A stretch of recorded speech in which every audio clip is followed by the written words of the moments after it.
Yes, Kenya. Tamu sana, tamu sana, tamu sana, yes.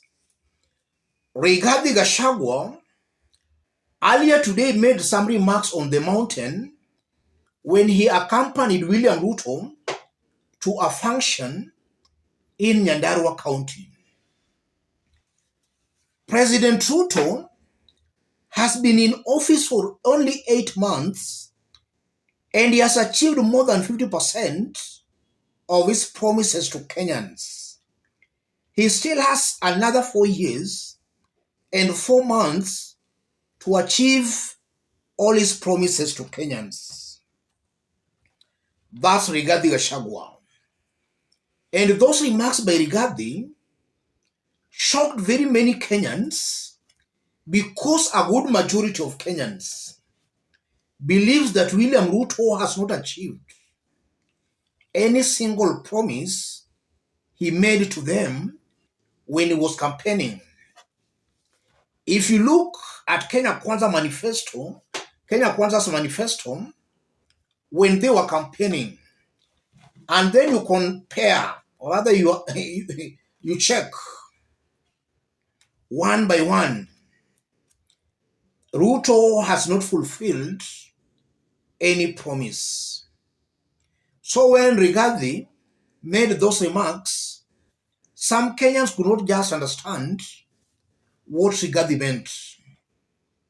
In this video, I want us to dig deep into this story for Kenyans to understand the political meaning of these remarks by Rigathi Gachagua. If you are watching us but you have not yet subscribed, subscribe, give this video a like. Let's proceed. Yes. Listening to Rigathi Gachagua,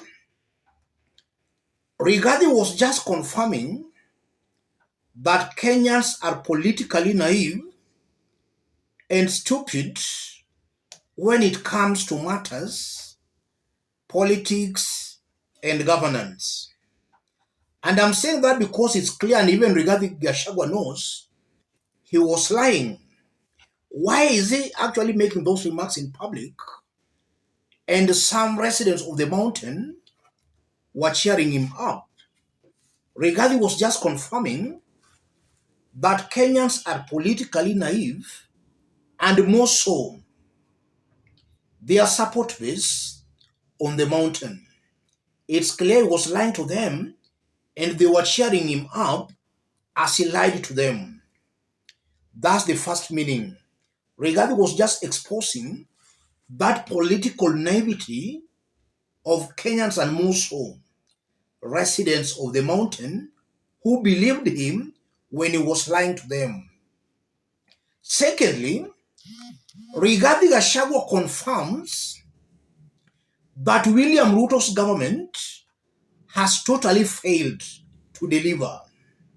Their delivery now is just words of mouth, but not the actual, the practical development on the ground.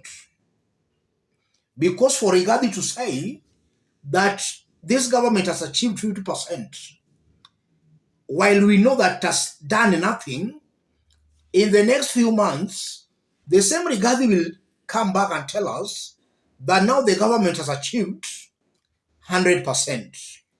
So according to this government's maybe view of things, development to them is just words of mouth, not the practical development. So any Kenyan who is still waiting for practical developments on the ground from this government, this regime, that's a Kenyan who should actually wake up. I'm taking these remarks by Rigathi Gachagua as a confirmation of what achieving promises are to William Ruto and his team. To them, it's not about the actual service delivery, but just constant promises. And then thirdly, these remarks by Rigathi Gachagua goes on to confirm that William Ruto's government came to power on the basis of propaganda. And most definitely, they are still eager and desperate to use that propaganda to hold on to power. They know for a fact that they came to power through lies, deceit, and they know that for them to maintain that power, they must continuously lie. That's exactly what Rigathi is doing here. And Rigathi knows that a good majority of Kenyans are still stupid, just as I did explain in our first point. They came to power on the basis of propaganda. They must maintain that power through propaganda. And then another thing also coming out very clearly, now that they have the government, they are completely confused, totally confused, very clueless. They don't know or understand how a government runs. And this is why I strongly believe they are talking the way they are talking. And above all, even before I conclude, if you look at Ruto and Rigathi Gachagua, in the August 2022 presidential elections, they cheated the mountain. And this remarks by Rigathi Gachagua, in one way or the other, confirms that they still have that belief that they can still cheat the mountain the way they did in 2022. I'm seeing a William Ruto's team who still has that kind of a belief. Whether they will succeed or not, that's a story for another day, because one day in Kenyan politics is a very long period of time. Whether they will succeed or not, that's a story for another day. But for sure, Rigathi seems to understand the Mount Kenya ground. He knows that the mountain ground is easy to cheat. Yes. And that's the kind of politics Rigathi is playing.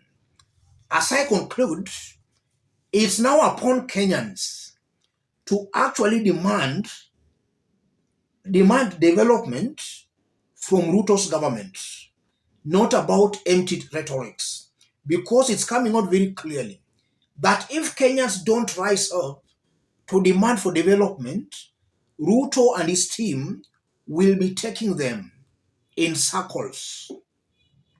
It will just be lies. And Rigathi just confirmed that. And again, I'm seeing a Rigathi Gachagua who is just excited here. I've always maintained that Rigathi is still a first-time member of parliament. So he's still also not even mature enough for national leadership. He's still excited. He just wants attention. I'm seeing a man who is very desperate to seek attention. And maybe he knew that by making those remarks, Kenyans were going to focus their attention on Rigathi Gachagua. Rigathi is an attention seeker. Let me stop it there, ladies and gentlemen. But just as I did indicate when we were starting, if you are watching us but you have not yet subscribed, subscribe, give this video a like. And to our fans and subscribers here, I'm very much humbled, very grateful for the kind of support you are giving me here. God bless you. God bless Kenya. Any other person who wants to support our forum, I've pinned my number on the comment section. Contact me through the number or feel free to channel your support to the number. Those remarks by Rigathi Gachagua confirms one thing. This is a government very disparate. A government very disparate to be seen as performing, while in actual sense is doing completely nothing. A very disparate government. Let's meet in our next analysis. Thank you.